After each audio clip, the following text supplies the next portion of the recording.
You're going to discover exactly which players we can draft in all 7 rounds to transform our defense from the worst to one of the best in the league, including a Senior Bowl standout who could be our Fred Warner. But it doesn't stop there. We will dive into the dramatic changes in the coaching staff that are happening right now, revealing which assistants are being let go and what that means for Dan Quinn's future. And there's more. You will understand why this total overhaul is a high-stakes gamble that could either save or destroy our 2026 season. The Washington Commanders are back home after participating in several college all-star events across the country, including the 2026 Senior Bowl, and as a fan, I'm eager to see who we will draft. NFL draft projections are undergoing significant changes this week, with many players rising in the rankings, while others see their projections plummet drastically.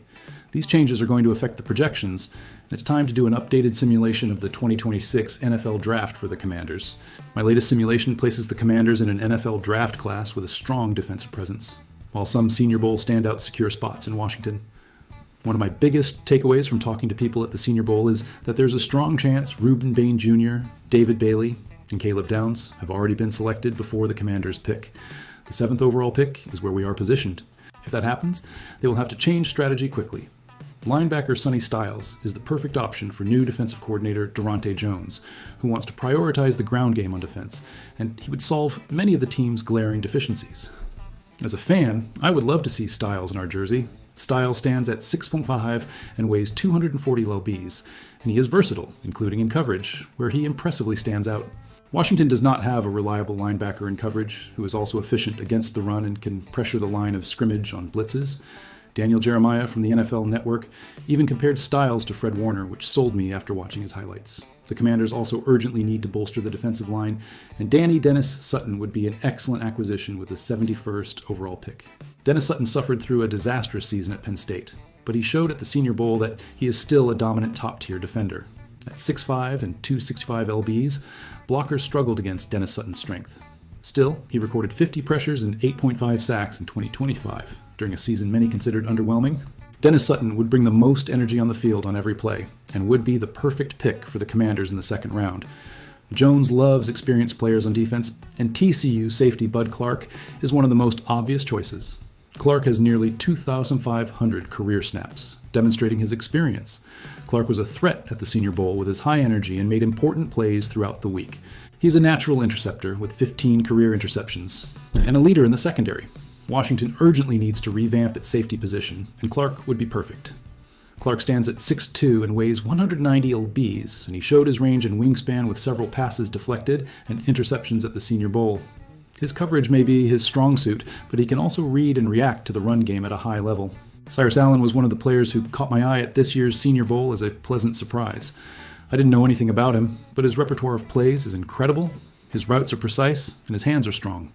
Cincinnati finally lined him up as a slot receiver in 2025, standing 1.80 midillers and weighing 82 kilos, and he stood out with 49 receptions for 661 yards and 12 touchdowns. Allen dropped just 1 pass on his 69 targets. He would be a great option for the Commanders' slot receiver position that we need to fill. He is dangerous on short plays, but he can also easily shake off defenders to stretch the field as a threat on long passes. Jaden Kennedy excelled at the Shrine Bowl last week and finally received the recognition he deserved. He is a fun nickel corner to watch and very efficient. He is solid in coverage, with great range and excellent recovery speed for his 1.80 and 84 kilo. Oregon primarily used him in the slot, but he can also play as a free safety, allowing just 104 yards in coverage for the entire season. The Commanders need a legitimate nickel corner in the new defense that is also versatile, and Kennedy doesn't shy away from contact. The Commanders' offensive line is solid, but they still need more options at both guard positions. Micah Morris played over 800 snaps as a left guard in 2025, but has experience on both sides. He hasn't allowed a sack in the last 3 years, and seems to be a late-round gem. Morris stands 1.95 and weighs 157 kilograms, with plenty of strength to bulldoze defenders and uses his hefty hands to shed contact. It's worth taking a chance on Morris as a prospect who can grow into a starter. And now, get ready for the dramatic changes in the coaching staff. You'll find out which assistants are being let go and how this represents a total break from the past as Durante Jones assembles his own team. The Washington Commanders are embarking on a significant defensive rebuild following a disappointing 5-win, 12-loss campaign in which their unit finished last in total yards allowed. As a fan, I know that changes were absolutely necessary. To lead this turnaround, head coach Dan Quinn finalized the hiring of Durante Jones as the team's new defensive coordinator. Jones, a respected disciple of Brian Flores, previously served as the defensive pass game coordinator and defensive backs coach for the Minnesota Vikings. His hiring comes at a time when Washington is looking to replicate the success of Minnesota's defense, which allowed the second lowest amount of passing yards in the league during the 2025 season. This transition is crucial for Quinn, whose future in Washington likely depends on a return to the playoffs in 2026 after a steep decline. In addition to the coordinator change, Nikki Jhabvala from The Athletic reported that the team is letting go of several other assistants as part of this wave of changes. Specifically, the Commanders are parting ways with Ryan Kerrigan. The Commanders are letting go of the linebackers coach and career sack leader Ryan Kerrigan, and it makes me sad as a fan. They are also parting with the defensive pass game coordinator Jason Simmons, the defensive line assistant coach Sheriff Floyd, and the player development coach Pete Onigian. These departures signal a complete break from the previous staff, as Jones prepares to implement his own complete vision. With the 7th overall pick in the upcoming draft, Jones and general manager Adam Peters will need to secure immediate defensive talent to strengthen a unit that is currently among the worst in the league. This overhaul represents a big gamble for Dan Quinn, who is putting his job on the line. Quinn chose Jones after failing to hire higher-profile names like Brian Flores or Mike McDaniel, which would have been ideal.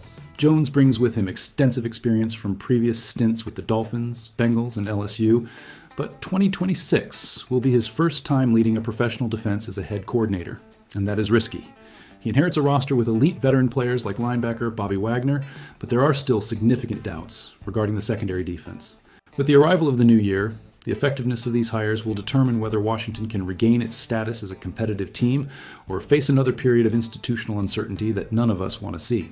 So, fan, after learning about our entire 7-round draft simulation, including Sonny Styles compared to Fred Warner, Danny Dennis Sutton with 50 pressures, Bud Clark with 15 career interceptions, and understanding the dramatic changes in the coaching staff with the dismissal of Ryan Kerrigan and other assistants, which of these moves makes you most confident for 2026? Do you believe Sonny Styles is really the right choice if the top 3 prospects have already been selected, or should we consider trading our pick to move up in the draft? You're going to discover exactly which players we can draft in all 7 rounds to transform our defense from the worst to one of the best in the league, including a Senior Bowl standout who could be our Fred Warner. But it doesn't stop there. We will dive into the dramatic changes in the coaching staff that are happening right now, revealing which assistants are being let go and what that means for Dan Quinn's future. And there's more. You will understand why this total overhaul is a high-stakes gamble that could either save or destroy our 2026 season.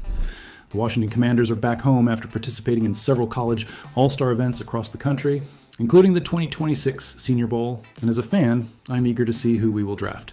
NFL draft projections are undergoing significant changes this week, with many players rising in the rankings, while others see their projections plummet drastically.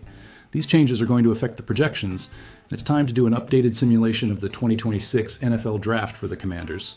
My latest simulation places the Commanders in an NFL Draft class with a strong defensive presence, while some Senior Bowl standouts secure spots in Washington. One of my biggest takeaways from talking to people at the Senior Bowl is that there's a strong chance Reuben Bain Jr., David Bailey, and Caleb Downs have already been selected before the Commanders pick.